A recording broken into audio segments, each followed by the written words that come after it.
हमने देखा, हमने पाया, शिव भोला भगवान। कितना मीठा, कितना प्यारा, शिव भोला भगवान, शिव भोला भगवान।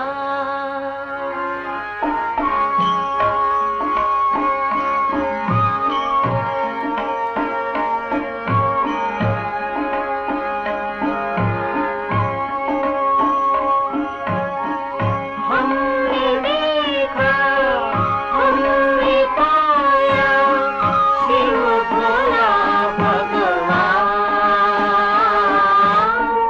कितना मीठा, कितना प्यारा, शिव भोला भगवान, शिव भोला भगवान। हमने देखा, हमने पाया, शिव भोला भगवान। कितना मीठा, कितना प्यारा, शिव भोला भगवान, शिव भोला भगवान।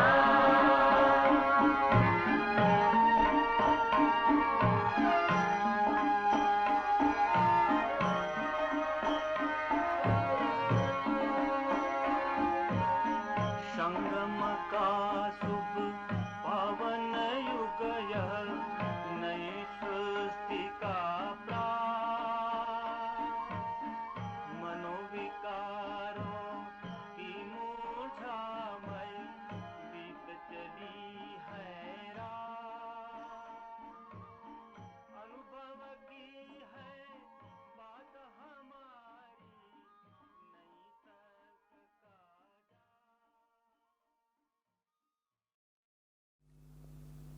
ओम शांति।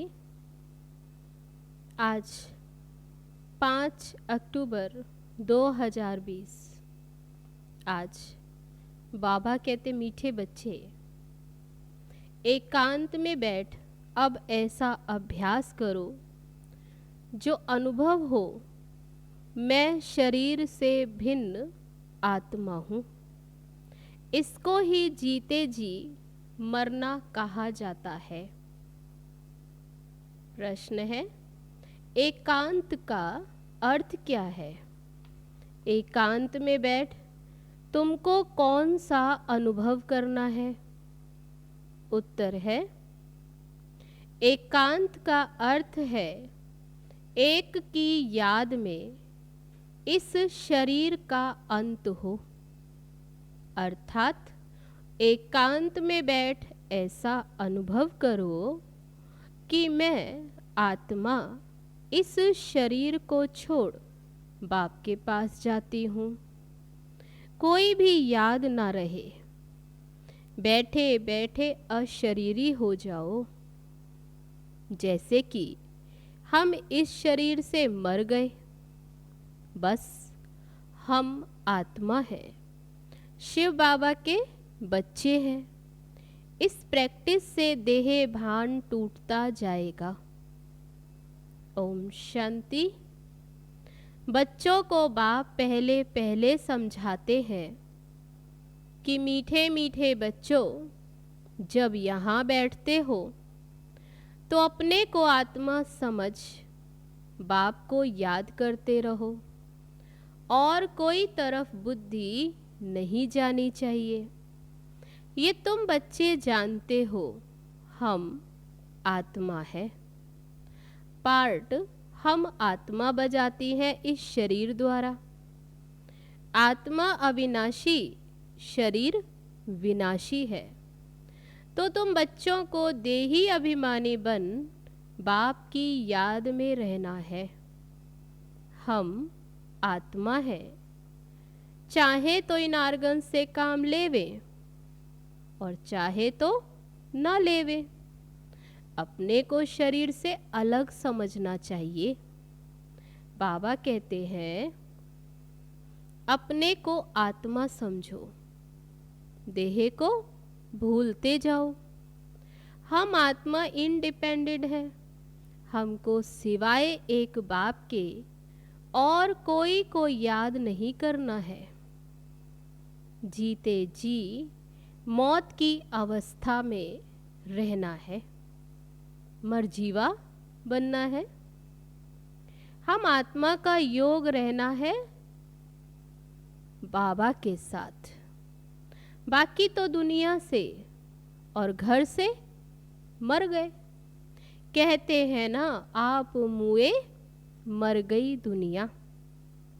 अब जीते जी तुमको मरना है। हम आत्मा शिव बाबा के बच्चे हैं। शरीर का भान उड़ाते रहना चाहिए।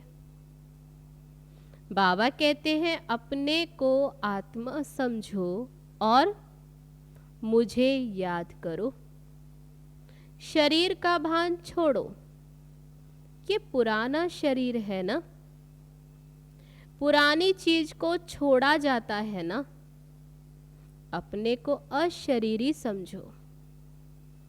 तो बाबा कहते अभी तुमको बाप को याद करते करते अब बाबा के पास जाना है, घर वापस लौटना है।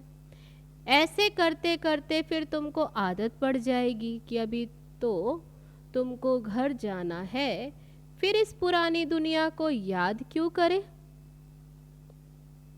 एकांत में बैठ ऐसे अपने साथ मेहनत करनी है। भक्ति मार्ग में भी कोठरी में अंदर बैठ माला फेरते हैं, पूजा करते हैं। तुम भी एकांत में बैठ ये कोशिश करो तो आदत पड़ जाएगी। तुमको मुख से तो कुछ भी बोलना नहीं है।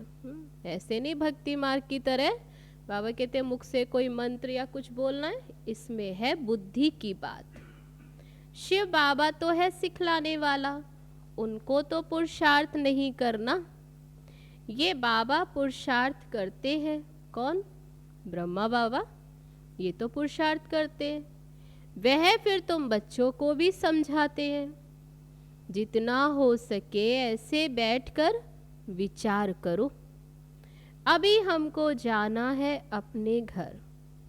इस शरीर को तो यहाँ ही छोड़ना है। बाबा को याद करने से ही क्या होगा? बाबा कहते विकर्म विनाश होंगे और आयु भी बढ़ेगी। तो ये अंदर चिंतन चलना चाहिए, बाहर में कुछ बोलना नहीं है। भक्ति मार्ग में भी ब्रह्म तत्व को या कोई शिव को भी याद करते हैं, परंतु वह याद कोई भी यथार्थ नहीं है। बाप का परिचय ही नहीं तो याद कैसे करें? तुमको अब बाप का परिचय मिला है। सवेरे सवेरे उठकर एकांत में ऐसे अपने साथ बातें करते रहो। विचार सागर मंथन करो, बाप को याद करो।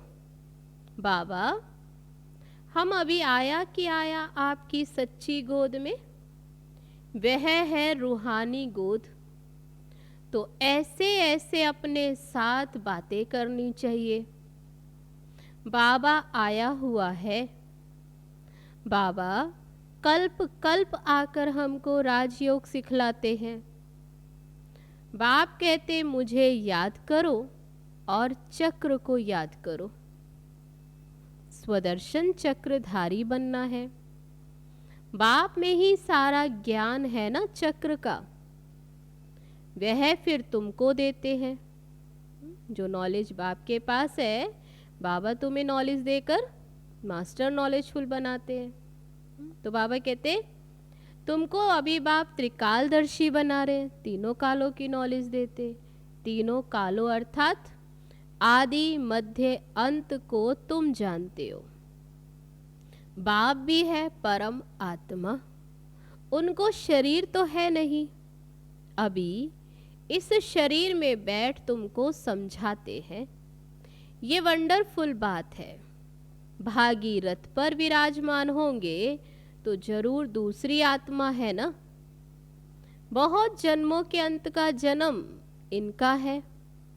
नंबर 1 पावन और वही फिर नंबर 1 पतित बनते हैं। वे अपने को भगवान विष्णु आदि तो कहते नहीं। यहाँ एक भी आत्मा पावन है नहीं, सब पतित हैं।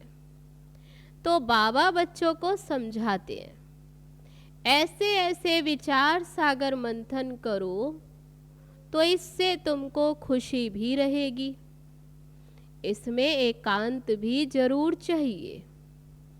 एक की याद में शरीर का अंत होता है, उनको कहा जाता एकांत। वह चमड़ी बाबा कहते ये पुरानी, ये छूट जाएगी। सन्यासी भी ब्रह्म की याद में व तत्व की याद में रहते हैं। उस याद में रहते रहते फिर शरीर का भान छूट जाता। समझते बस हमको तो ब्रह्म में लीन होना है, ऐसे बैठ जाते हैं। तपस्या में बैठे बैठे शरीर छोड़ देते।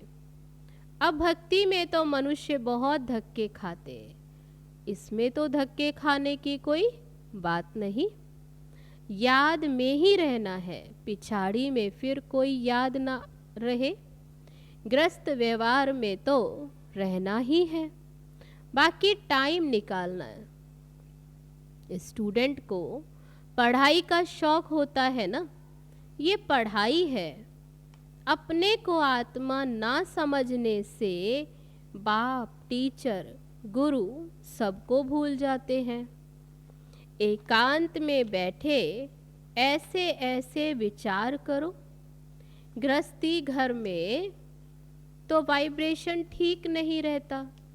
अगर अलग प्रबंध है तो एक कोठरी में बैठ एकांत में बाबा कहते याद में बैठ जाओ। माताओं को तो दिन में भी टाइम मिलता, बच्चे आदि स्कूल में चले जाते हैं। जितना टाइम मिले ये कोशिश करते रहो। तुमको तो एक घर है और बाप को तो कितने ढेर के ढेर दुकान है, सेंटर्स आदि, और ही वृद्धि होती जाएगी। मनुष्यों को तो धंधे आदि की चिंता होती है तो नींद भी फिट जाती। ये व्यापार भी है ना, कितना बड़ा शर्राफ है, कितना बड़ा मट्टा सट्टा करते, पुराना शरीर आदि लेकर नया देते हैं, सबको रास्ता बताते। अब ये भी धंधा उनको करना है। ये व्यापार तो बहुत बड़ा व्यापार है। व्यापारी को व्यापार का ही ख्याल रहता। बाबा ऐसे ऐसे प्रैक्टिस करते फिर बतलाते, ऐसे ऐसे करो, ऐसे ऐसे समझाओ। जितना तुम बाबा की याद में रहेंगे तो स्वतः ही नींद फिट जाएगी। कमाई में आत्मा को बहुत मजा आएगा। कमाई के लिए मनुष्य रात में भी जागते हैं। सीजन में सारी रात भी दुकान खुला रहता है। तुम्हारी कमाई रात को और सवेरे को बहुत अच्छी होगी। स्वदर्शन चक्रधारी बनेंगे, त्रिकालदर्शी बनेंगे। 21 जन्म के लिए धन इकट्ठा करते हैं। मनुष्य साहूकार बनने के लिए पुरुषार्थ करते। तुम भी बाबा को याद करेंगे तो विकर्म विनाश होंगे, बल मिलेगा। याद की यात्रा पर नहीं रहेंगे तो बहुत घाटा पड़ जाएगा, क्योंकि सिर पर पापों का बोझा बहुत है।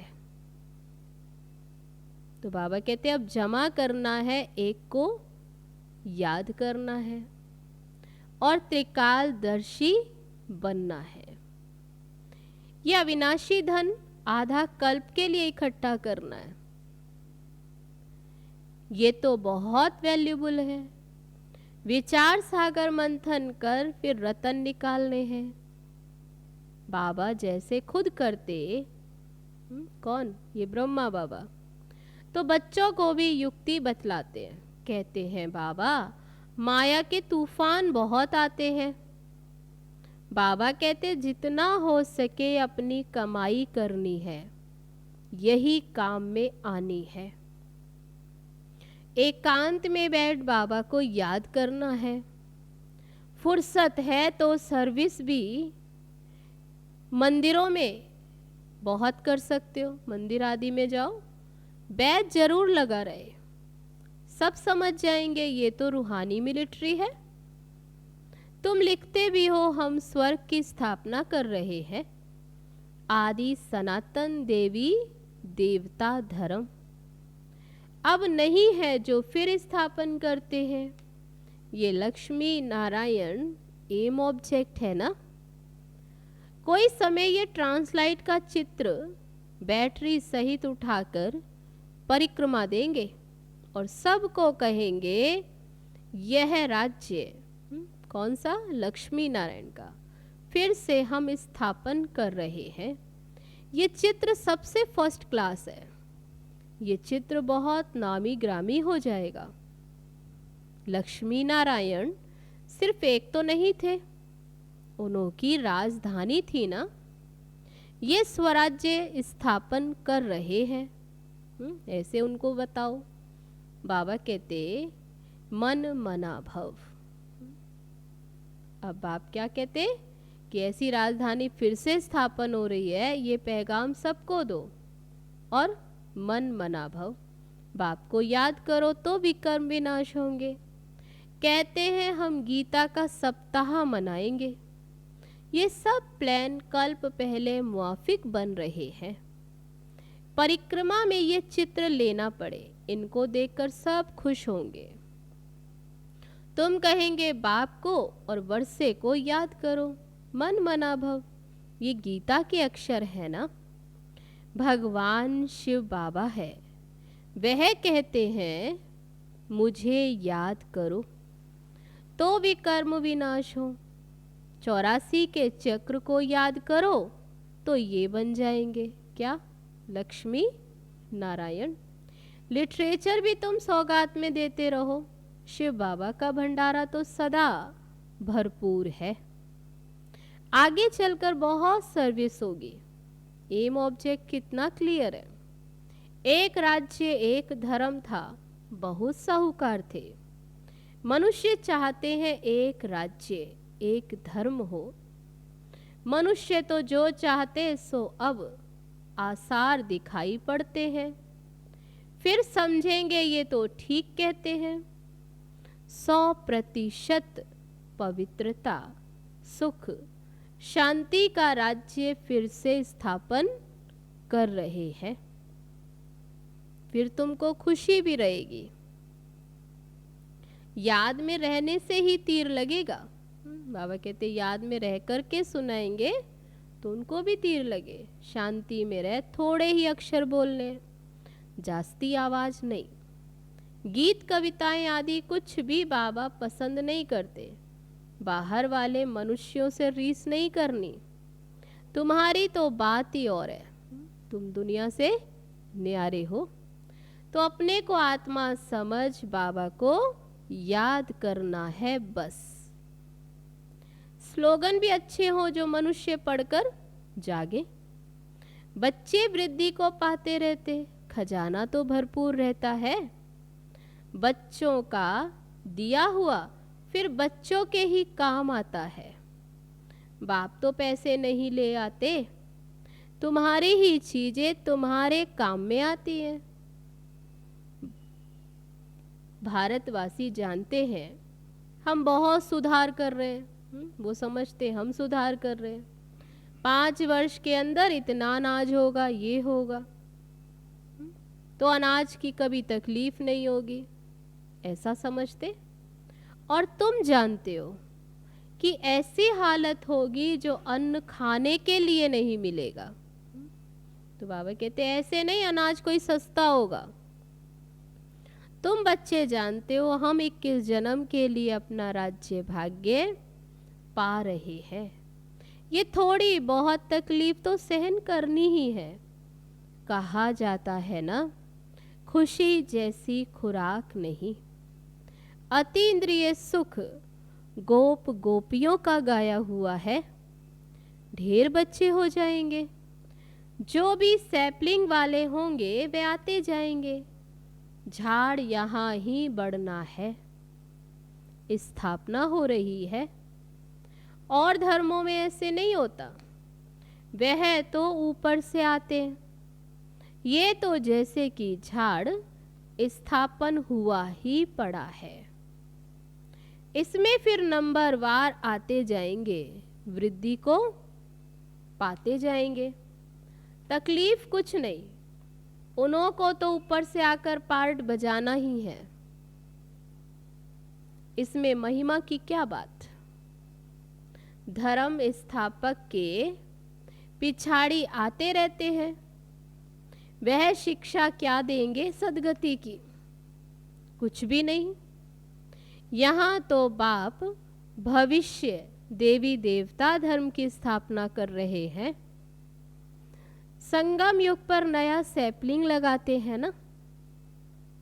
पहले पौधों को गमले में लगाकर फिर नीचे लगा देते हैं। वृद्धि होती जाती। तुम भी अभी पौधा लगा रहे हो। फिर बाबा कहते सत्युग में वृद्धि को पाए तुम राज्य भाग्य पाएंगे। अभी सैपलिंग लगता है। तुम नई दुनिया की स्थापना कर रहे हो। मनुष्य समझते कि अर्जुन कलयुग में बहुत वर्ष पड़े हैं, क्योंकि शास्त्रों में लाखों वर्ष लिख दिए। समझते कलयुग में अभी 40,000 वर्ष पड़े हैं। फिर बाप आकर नई दुनिया बनाएंगे। कई समझते ये वही महाभारत लड़ाई है। गीता का भगवान भी जरूर होगा। तुम बतलाते हो कृष्ण तो था नहीं। बाबा ने समझाया है, कृष्ण तो 84 जन्म लेते हैं, एक फीचर्स ना मिले दूसरे से। तो यहां फिर कृष्ण कैसे आएंगे? बाबा कहते इस पुरानी दुनिया में कहां से आए?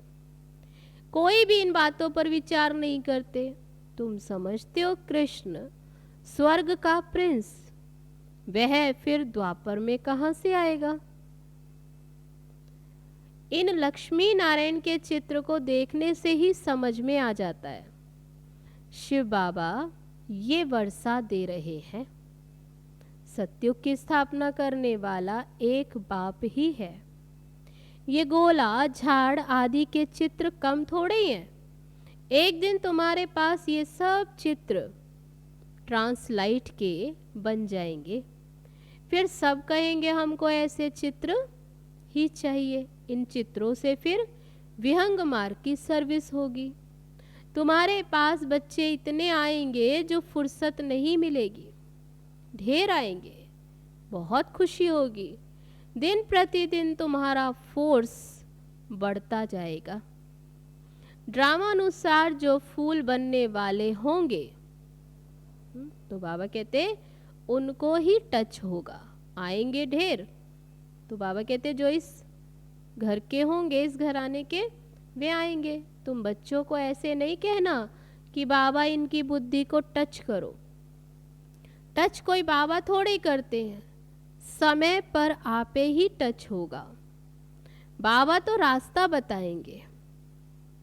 बहुत बच्चियां लिखती हैं, बाबा हमारे पति की बुद्धि को टच करो। ऐसे तो सबकी बुद्धि को टच करेंगे। फिर तो बाबा कहते सब स्वर्ग में इकट्ठे हो जाएं। पढ़ाई की ही मेहनत है। तुम खुदाई खिदमतगार हो ना।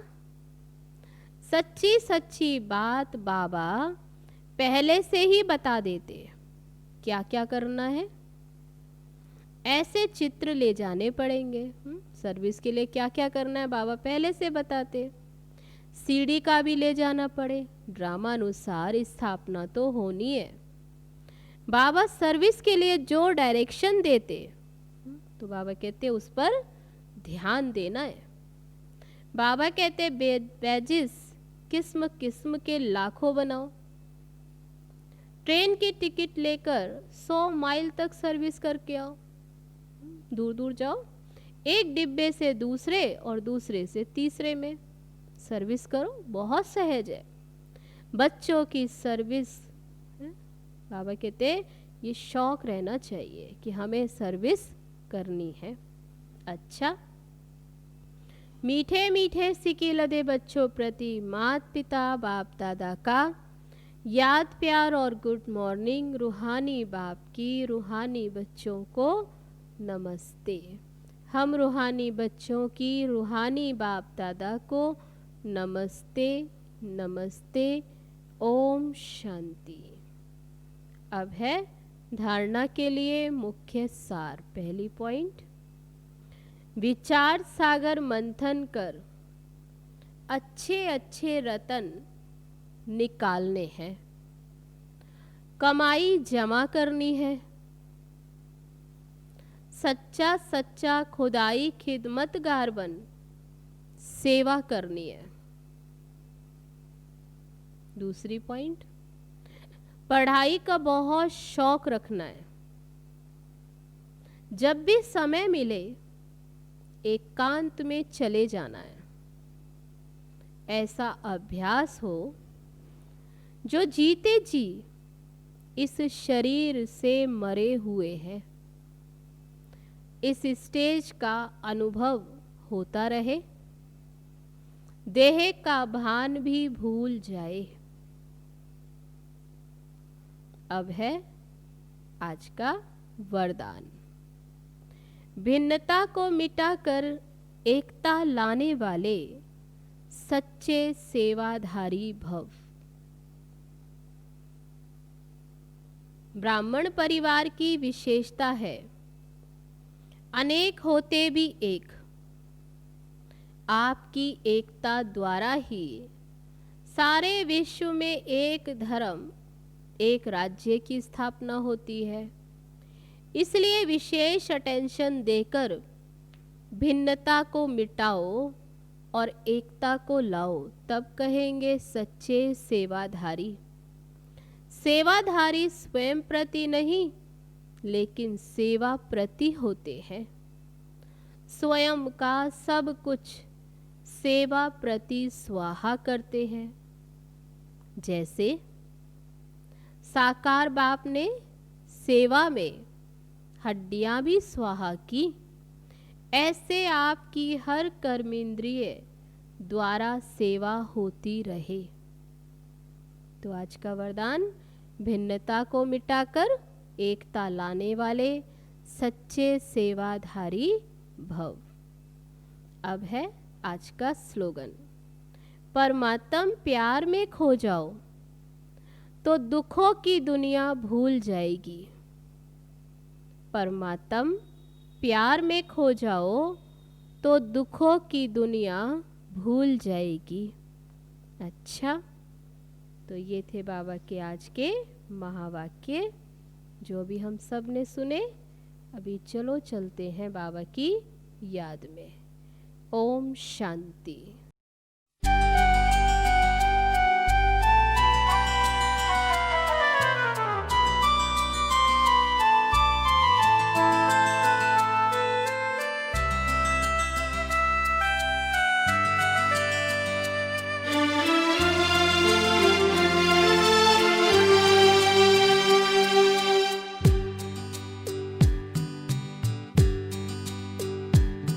ये किसने है मोहब्बत में बड़े प्यार से पुकारा। ये किसने है मोहब्बत में बड़े प्यार से पुकारा।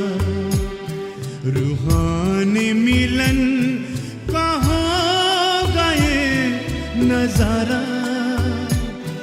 ये किसने है मोहब्बत में बड़े प्यार से पुकारा।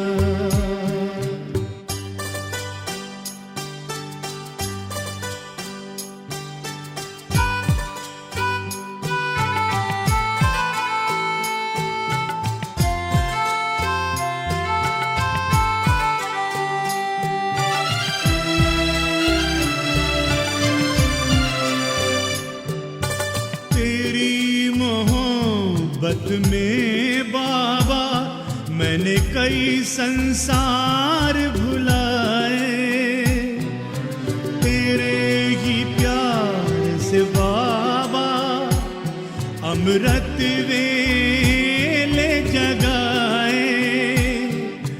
तूने ही पलकों पे बिठा मुझे प्यार के झूले झुलाए। ये किसने है मोहब्बत में बड़े प्यार से पुकारा।